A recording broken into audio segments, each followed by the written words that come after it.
As we celebrate Black History Month, stories like Parker Shoe Hospital remind us that history isn't just a famous name.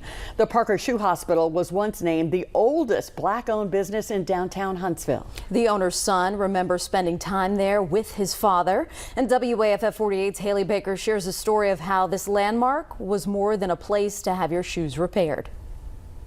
A lot of people had preschool before they started kindergarten. I had the Parker Shoe Hospital. And so from the moment I left the crib, I was at the Parker Shoe Hospital every day, Monday through Friday, with my father until I started kindergarten.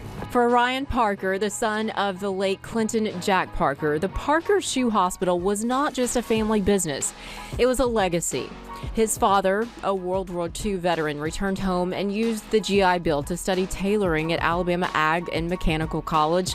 But in the 1950s, he found his true calling. He then decided that he would go into doing shoe repair. And so for some reason, he took an interest in shoes, and that's what he did with his trade certificate in tailoring. What started as a trade became a cornerstone of downtown Huntsville. By the time Ryan was a child, the Madison County Chamber had recognized Parker Shoe Hospital as the city's oldest Black-owned business. But its impact stretched beyond repairing shoe soles. It strengthened people's souls. It became a place where you would go when you just wanted fellowship. And so many people would come not even needing any work done, but they would just come just to sit in the shoe shop and have a conversation with my dad. And during segregation and the civil rights movement, Parker's shop became a quiet sanctuary, a place where conversations flowed freely about life, about struggles, and hope. One year, I just went somewhere different, and I really sat down and I thought about, well, what role did he play in the whole civil rights movement or the journey towards equality, and then it hit me, shoes. We placed a lot of emphasis on the marches and the significance of the marches, but I started saying, I think the unspoken heroes of the marches were shoes. After you marched from Selma, or if you did the march on Washington, what did you do with your tattered shoes when you came back home? You know, this was not an era where you would just go out and buy a new pair of shoes.